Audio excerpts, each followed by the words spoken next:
Sublime magnificence.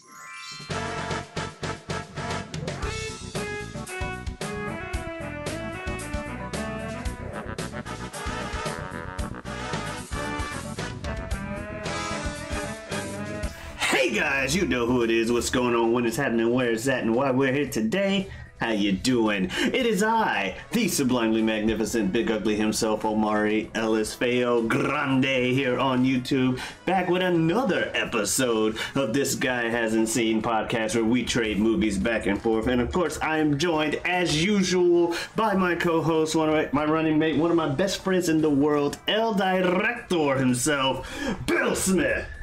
That's right, Omari. I am here, and I'm so glad to be back.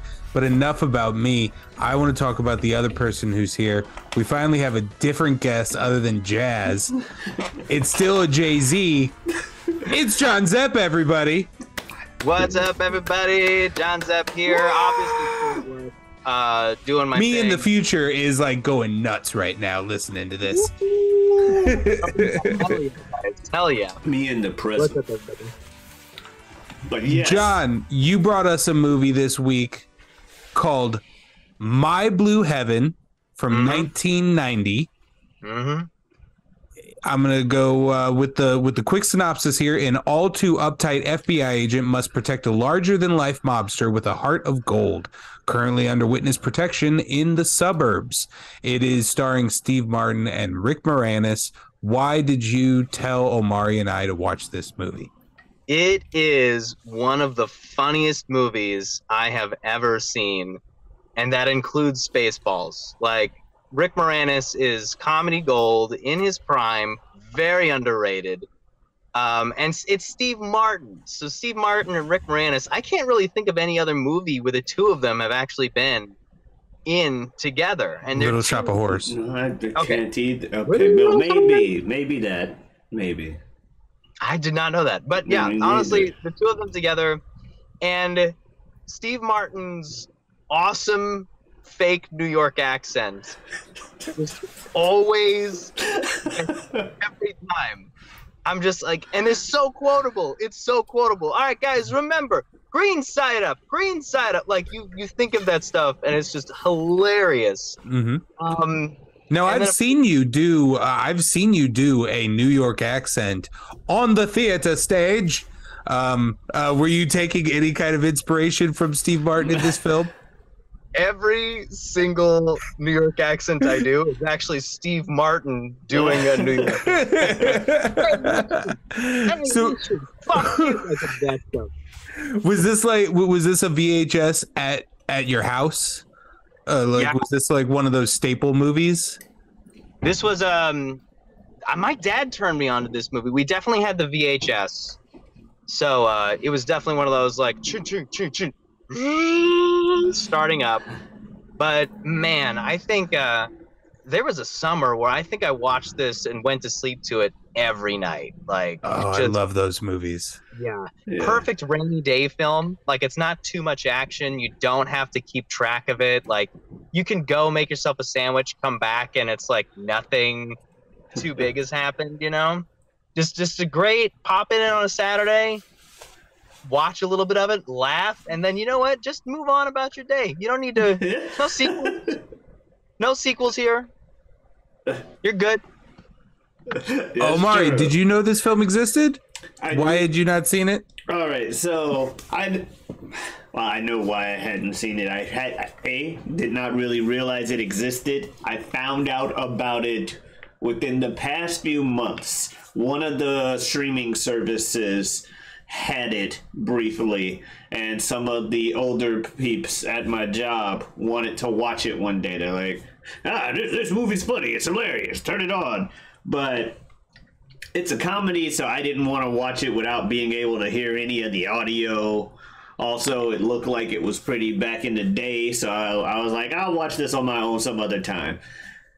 Fast forward, it gets suggested for this show by our good friend Jay-Z down below.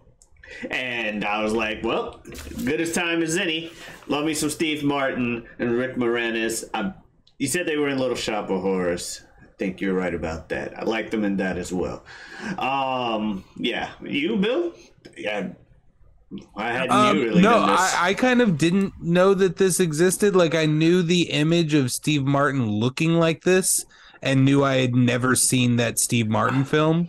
So when we were talking about this, I needed like a half a second of seeing that poster. It's like, oh yeah, I've always known this look of Steve Martin and never known what the fuck movie it's from. I'll give you that. I agree. So yeah, I was eager to see this film, but also hesitant. Because John, you may learn that I'm not here to make friends, and I can be negative sometimes, and I know something, and we give somebody else a little bit of shit for saying this, but I know this is an unpopular opinion just because of who he is and what John already said at the beginning of this episode. I don't really like Steve Martin.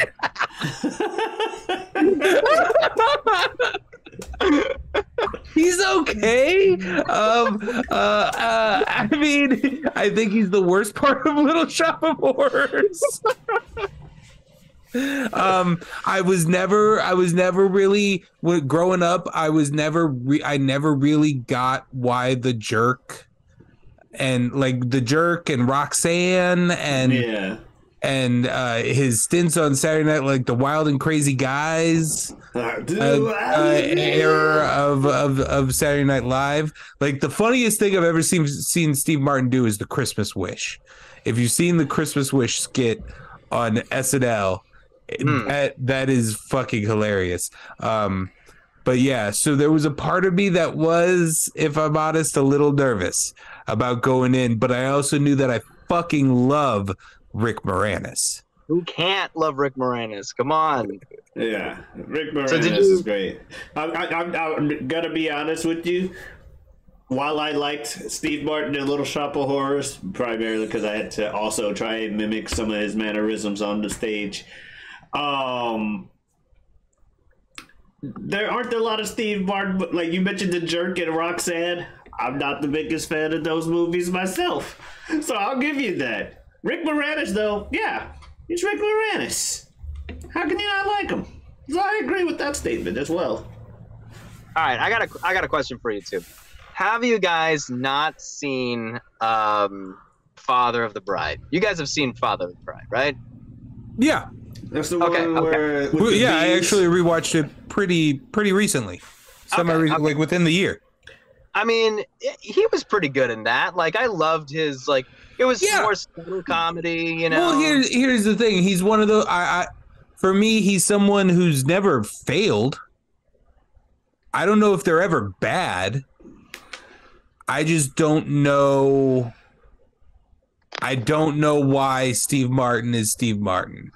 Like, I don't know why he is... held in as high regard. Yeah, the Mark Twain Award winner, Steve Martin. I've seen the old stand up with the arrow and the banjo, and it's never quite hit.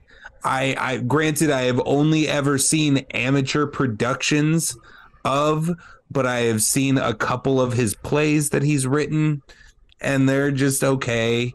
The Picasso one at the diner thing. Do you know what I'm talking about?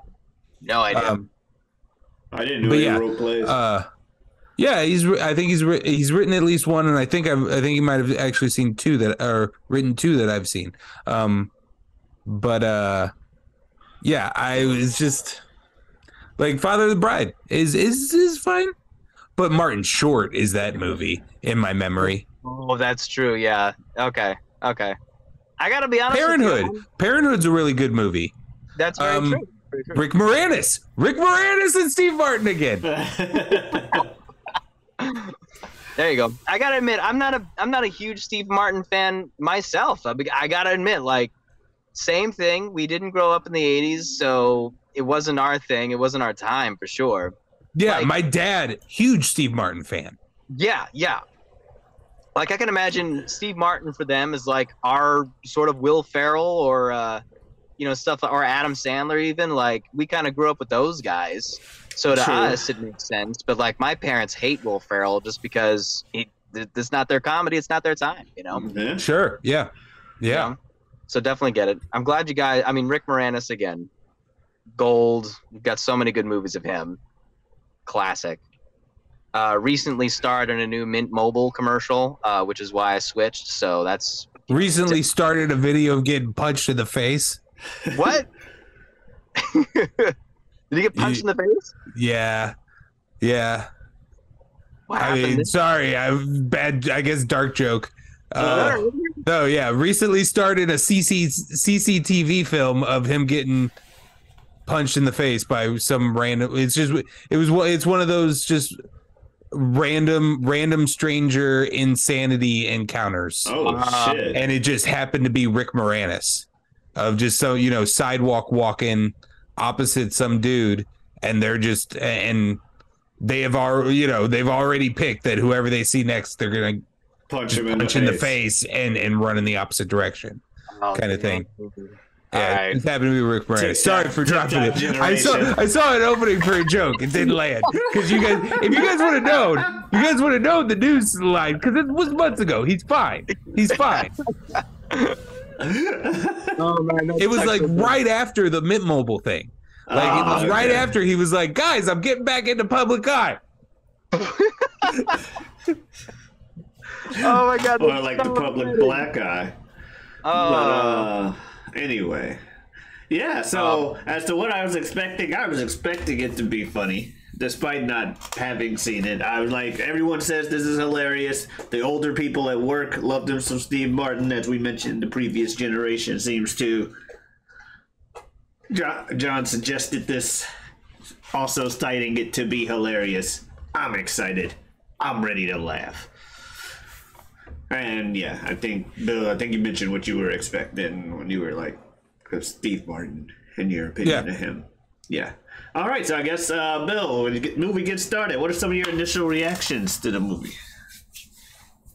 Let's see. I actually took a couple of notes here. One of the first shots after we have the opening credits is Rick Moranis doing this very small thing where he has this seatbelt bit that they actually end up calling back to later, where he's just he's just trying to get out of his car too quickly before he's undone his seatbelt, and it's just a very brief little thing, but it's because it's it's hilarious. It's just he does it so well, and yeah, it's a really small thing that happens there at the beginning, and my note was seatbelt bit. God, I love Rick Moranis. And then my only other note, because John, I usually take about 2 notes in the first 10 minutes and then forget to take notes. So my last note of the movie is the accent from Steve is going to be tough. Yeah, that's kind of that. I noticed the sax at the beginning for the song, like the My Blue Heaven song or whatever. Heaven. That was funny in and of itself. But the sax, I was like, oh, what is this? Now, as Bill was mentioning about patterns on the show, I usually don't look at the synopsis before it starts. So I had no idea what to expect from what's going on. So I was kind of confused early on. But yeah, Steve Martin's glorious New York accent. I was like, all right. So, and then his wife, who was about equally as stereotypical with her accent in the opening scene. I'm like, okay, so everybody's just the most caricature of this archetype. She's not around for long. She's not, but in that scene, she's like, I don't like it here. I'm leaving. And then she was gone. She doesn't return until we'll actually know that's a lie. She returns in the very last scene of the movie. She comes back to the ballpark inexplicably. But yeah, that was crazy in and of itself. But yeah, the Steve Martin accent was a little bit like, whoa, all right. But it did grow on me as the movie went on. John, do you happen to have any standout memories from this movie? Man, I've got so many just like those one-liners. Like, oh man, my favorite line. I don't know if we're skipping ahead a little bit, but when he No, gets yeah, you could.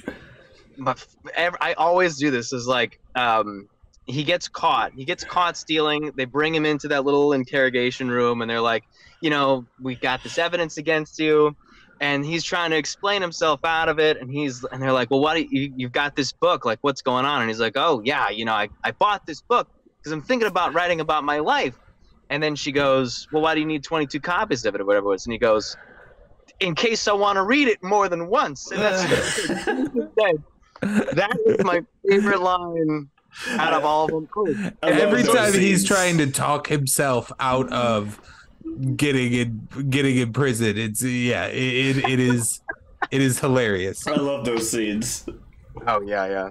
Or the every time I give my social security number, I always think of that same line, just like take off the 5,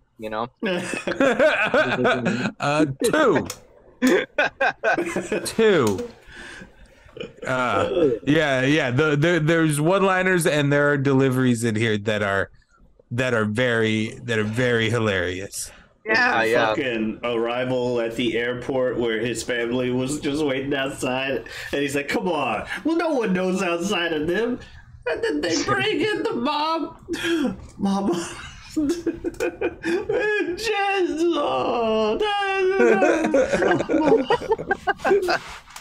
Come on, don't let us see me as a criminal. Just like, no, I can't do that. I didn't mind that one. That was hilarious. The second escape move by Steve Martin when they're at the motel was a little annoying for me. Like Rick Moranis kind of became a little too stupid for what his character should be. Yeah, with the suit wrinkling and everything. Yeah, well, just like letting him leave. Like he's so clearly about ready to skip town, or not skip town, but like do opposite of what you wanted him to do. And I should take this. But that leads us to the whole club scene and the gunfight where he ends up saving his life. And that kicks off the second half of the movie for us. Yeah. Because now they're bonded and they trust each other, and Rick Moranis will actually go. Shout out to Joan Cusack. Joan Cusack does a great job in this movie. She's adorable. I'm not always the biggest Joan Cusack fan. Like, I think she's really fun in Toys. And then I enjoyed her in this. Yeah, other than that, like when she pops in her brother's movies, it's always just kind of okay, sure. But I really enjoyed her in this one, so I wanted to shout her out in particular. And then her and Rick Moranis going on the date and their whole budding romance, that's pretty adorable just because they're both so cute. Yeah. I did think it was funny at the ball game with the kids and everything, where they're like reacting to the game, oh, but there's no footage of like actual players playing. It's just animations on the scoreboard, and they're reacting to that. There's no footage of the people on the field whatsoever. They're just Padres, animation, home run. Oh! I was like, that's funny. They could only afford so much of the rights to get them on there. That's the Hollywood magic right there. You gotta pretend. You gotta pretend.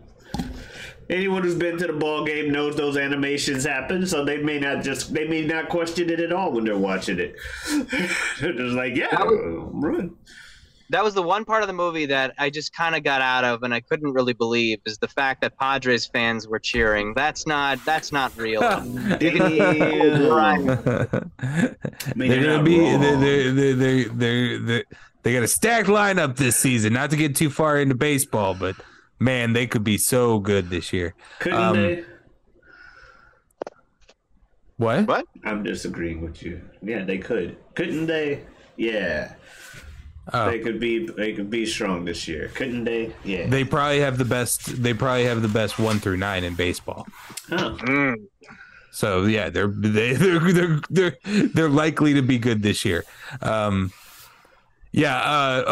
to shout out Bill Irwin is a creepy motherfucker. He's Rick Moranis's FBI buddy. Okay. He's just a weirdo. Like, Yeah. God, you're weird, man. Like, and that's your job. Like, you get paid to be weird, so congratulations. I find you unsettling.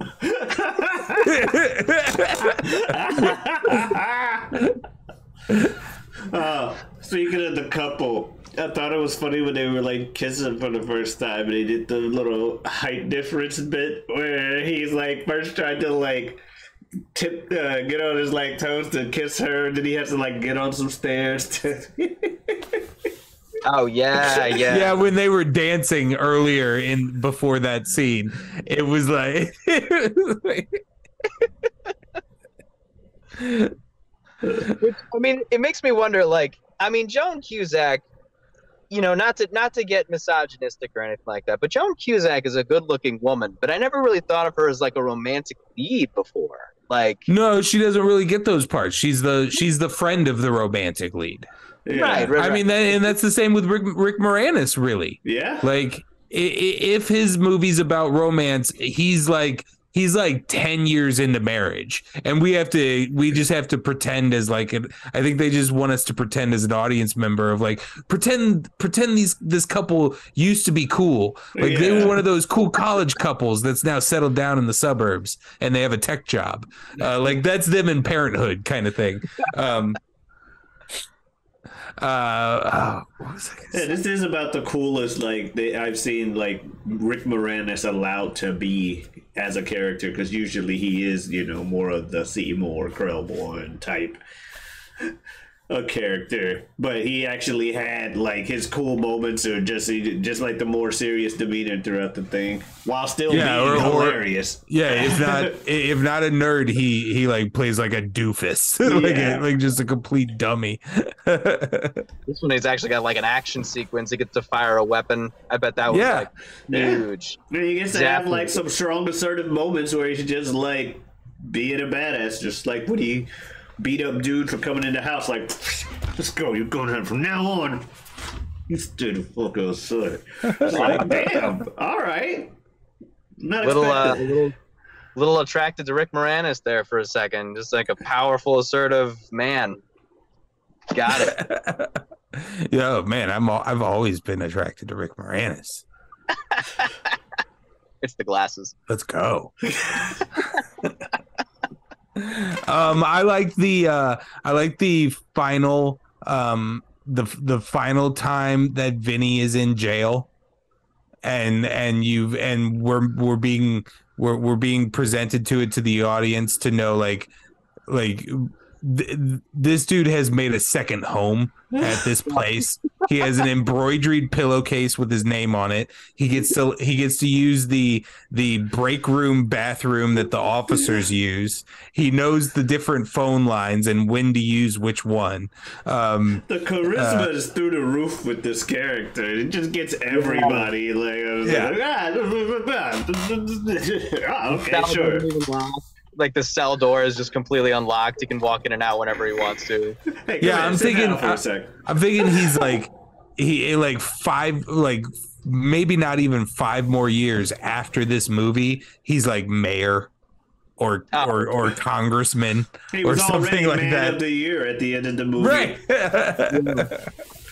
He's like Jean Valjean, but for New York Mafia. There you go.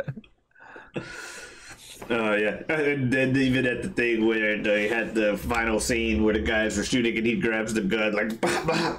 What? I thought you told me. I lied.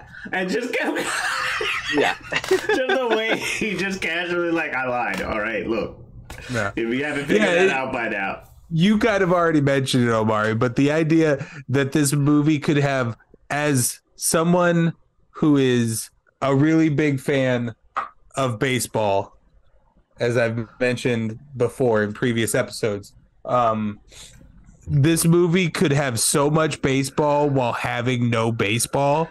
Like it's baseball is referred to so much. We're hearing terrible versions of radio calls of Padre games where they're losing, apparently at historic levels. As you said, we go to the stadium, but we never see any baseball players. And then there's a stadium at the end of the game. There's a stadium built, and then we see the first pitch thrown out, and then never any baseball after that. So it may set a record as like the most talked about baseball with no fucking baseball in it. Very true. Very true.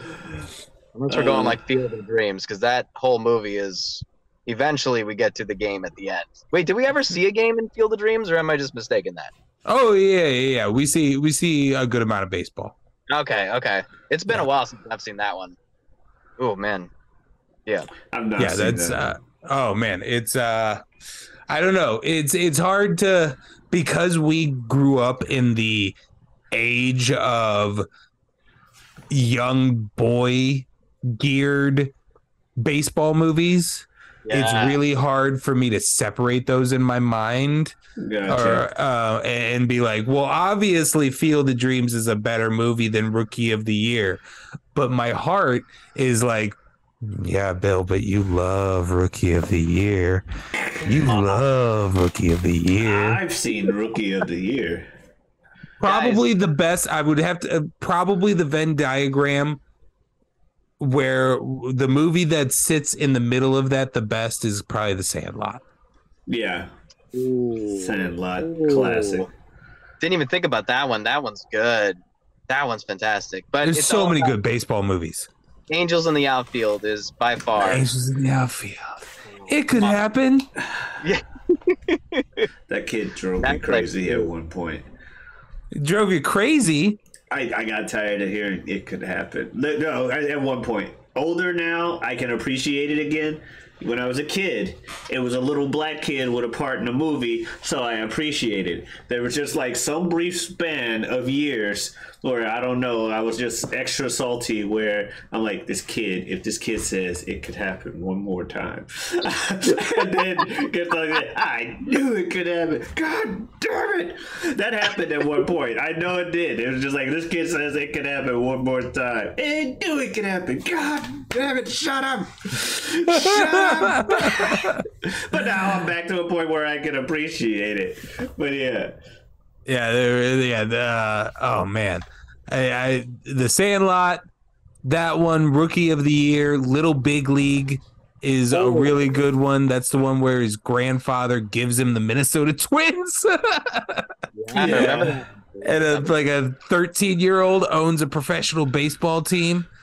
It's like, oh my God, if I owned a professional baseball team, it would be so cool. It would. I mean. Do you have any other standout moments, standout scenes, anything from this, Omari, John? Yeah, I've got one. All right. So I actually wanted to talk about this one. Okay. So to get away from the comedy of this, my thought was after a while, we kind of get to the dark side of. This is something I thought of a little while ago, like kind of the realism crept back into me, but it's like, oh, these guys are setting up a crime syndicate in this small-time America town, clearly doing it as funny as possible, like as caricature as possible. But I'm thinking, like, should there be more concern from the community about all the theft going on? Like, you know, shouldn't there be something? I mean, he's taking these giant jugs of change, going for something, and no one's seeing it. Like, where was the community? Are they just that trusting? He has a natural charisma of 10. Yeah, like, as Omari described earlier, and he has a very high luck score on his rolls. Like that is all that can be explained from that. How he's able to just drop off these things, and then like you said, the district attorney. I don't understand how they don't find any of the other guys in the ring ever. It's always just Vinny. Like, Never made any sense. we're led to believe that they are hijacking, because that's one of the things that keeps getting thrown around at the Joan Cusack offices. Is they're always just like somebody's just like hijacking. Somebody comes into a room and is like hijacking. We're led to believe that these big rigs are getting stolen, like maybe, I don't know, like twice a month, once a week. If not, yeah, I was just saying, if not once a week, like very frequently. Much more frequently than a small town should have happened. One of those goes missing.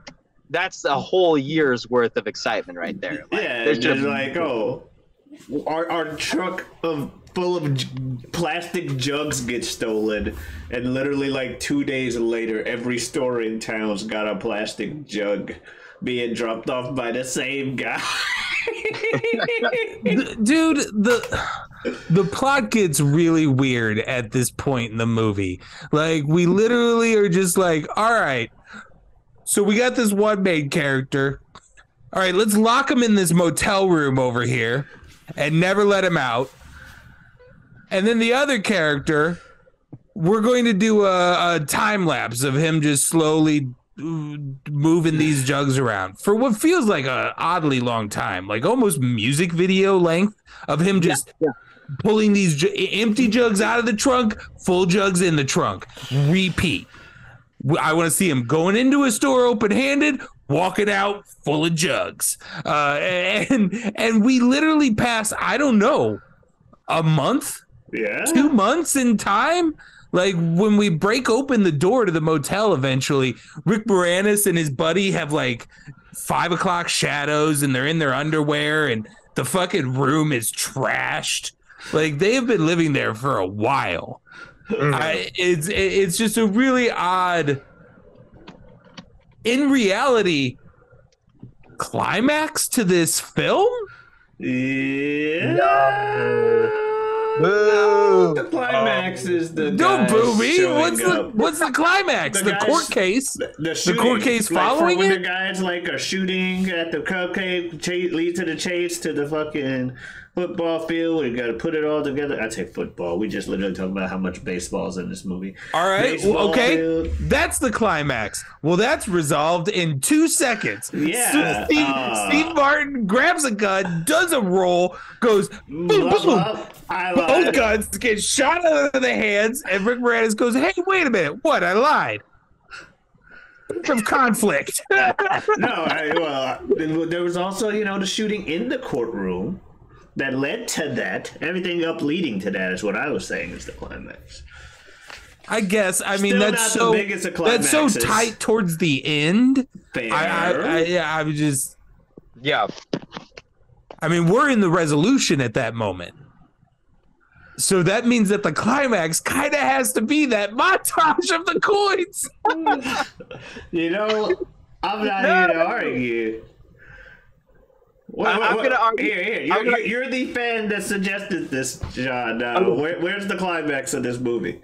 All right. I would say the greatest tension of the love story happens in that room, in the FBI surveillance motel room. That's where the real tension of the love story comes in between Rick Moranis and Joan Cusack, because then she finds him there and he's been hiding out there, and it's just like, I can't stand this anymore. I would say the climax, I mean, you're right, Bill, as bad as it sounds, it is that 2 seconds of that story of just like, and guess what? No bicycle. Like, the whole thing gets solved so quickly.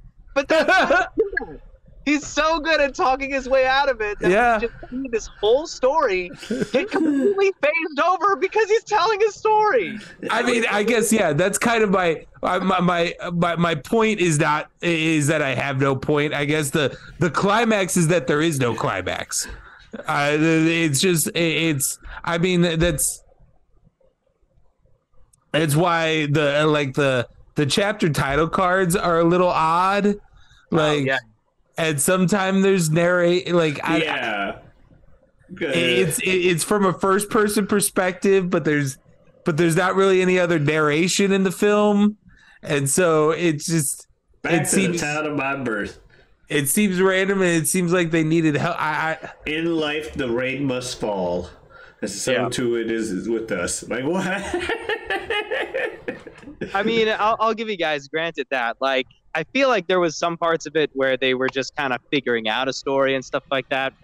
Or maybe they were trying to figure out what to do with it. They had these two characters, and I don't know, maybe the writing had to change a little bit, but I don't know. I still Hey, think listen, we all still have those. We all have those movies. Oh, yeah. Yeah. One of the things we like to do, John, because we've all done a little bit of acting, is choose which role out of the thing we just watched we would like to play the most. All right. What do you think you would have the most fun doing? I mean, clearly, I'd have to do Steve Martin's role. I'd have to do it. It's just so fun. I mean, yeah, that would be like, if I could do it live on stage, if there was ever a stage version of My Blue Heaven, I'd have to, yeah. What about you? I mean, I love a Rick Moranis type. I love a Rick Moranis type of character. I other than that, I don't know where I would lead. I don't feel comfortable doing accents. I don't think I'm good at it. And I think I would be even worse than Steve Martin in this movie. So other than that, I would have to say that I'm going to play Kirby,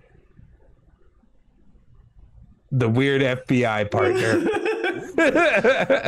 Fair, all right. Fair. So it's weird. Steve Martin obviously seems like it'd be the most fun. I too am uncomfortable with accents.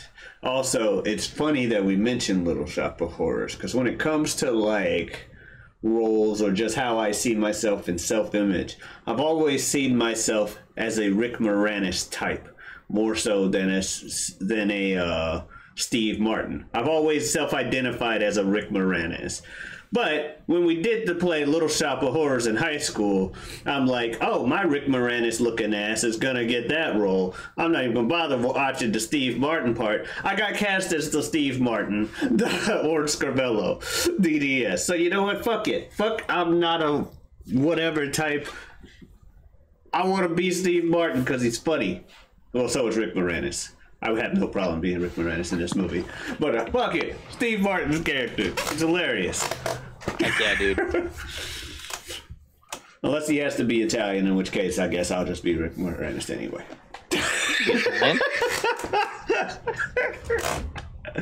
But yeah. So roles, that's it for the roles. So I guess we'll wrap it up. Final thoughts, I guess, on the movie. For me, I enjoyed it. I had built up my expectations for laughs a little too high.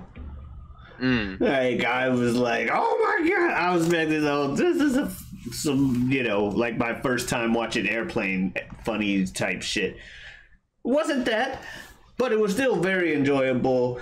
Steve Martin, while I was worried at first by his accent, it grew enough on me and I cared more about the character than the accent in and of itself.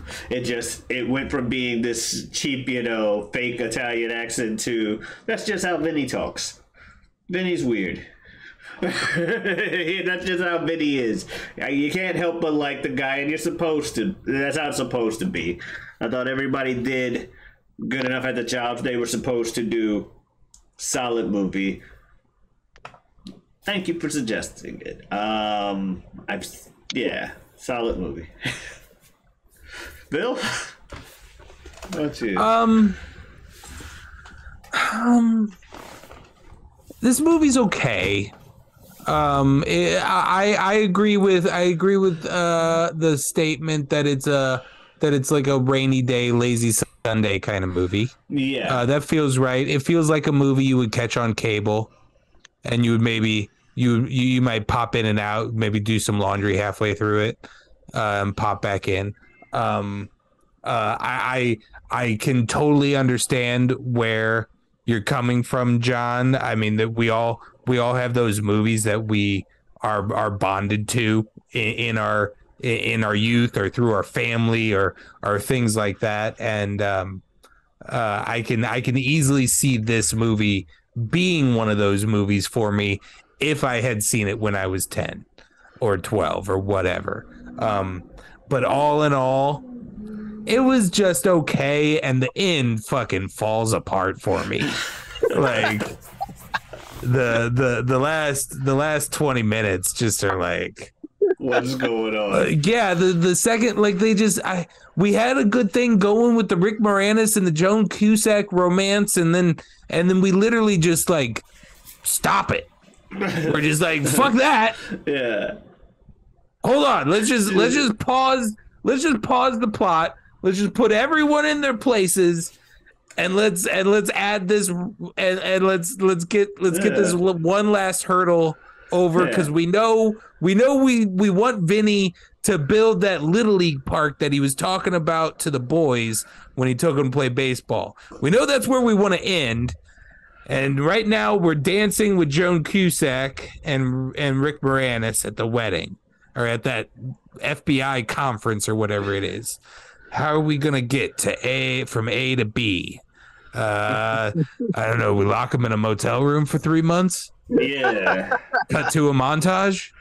They even have Excellent. her say a line when he's saying he has to do this. She's like, "But you just got here." It was like, we just. There's also a weird push in at that moment. Yeah. It's like, we just got here, and like push in on Joan Cusack as she's holding the plate longingly. Like, there's a couple of really weird, random, odd camera movement choices, usually involving push-ins into faces of like looking down sad. Someone sad, we gotta push in. Granted. Well, I don't care what you guys think. Aside from, I actually agree with a lot of it. To be honest, it's a ridiculous movie. It's a ridiculous movie with a ridiculous premise. And I mean, a lot of it probably does have to do with sentimental value, because I have watched this movie as a kid, you know? But that's not why I like it. I like it because, again, really easy movie to watch. In this day and age of, if you haven't seen Thor 1 through 3, good luck watching Thor 5. Like, you know, it gets a lot sometimes when you have so many prequels and sequels and so many timelines to follow, that it's a lot like Palm Springs now, where you can just pop it in and watch it and be entertained and then do other things during your day. I appreciate that more than anything. And yeah, I don't even know if this is a movie that gets made today. It would be a series. It would be like a 10-episode series on a streaming network. Oh yeah. That we would never hear about. And even there's then, 50 million of those. Yeah. Even then, 9 episodes of that is all montage of the motel. Like, that's how much you're doing that hotel. And yeah, there's my final thoughts for you. Oh, wonderful. Fantastic. Well, all right. Well, there you have it. My Blue Heaven. That's awesome. What are we watching next week, Omari? That's a good question. We didn't talk about it beforehand. We totally didn't. I can decide, or sure. If you have something. If you have something, that's good, because I don't have anything. Okay, next week we're gonna watch Superman 3. Yeah. Superman. I'm looking forward to it. Let's just keep the good movies rolling. Let's go. The 90s, well, not 90s. Let's keep the good movies rolling, or at least the mediocre ones. Anyway, if you want to find more of me, obviously you can find it here on this channel. You can also find me elsewhere on YouTube. Well, at the Whatever We Want podcast, the show I do with my good friend Super Jazz. Super chat. I do it with them every week, every Wednesday. Check that out. You can also find me on Twitter and Twitch at Giotavi. That is Giotavi. John, you got Come on in. Stop on by. Thank you, John. You got any place you want folks to find you? Any socials, any stuff like that? Any shout outs or anything of that sort? Oh, yeah. Heck yeah, guys. Listen, if you are ever in the South Torrance area of Los Angeles needing some dog training, you come in on a Tuesday or a Saturday, you ask for me. But also, Greedo is Innocent, Instagram, Facebook. And yeah, that's about it. Not too big on the YouTubes. Not too big on the social networks. But I'm there, baby. All right. And Bill, you got anything you want to say to the folks out there? Any shout outs, any socials of your own? No. All right. Well, guys, thank you very much for watching. We'll see you next time with Superman 3. Adiosness.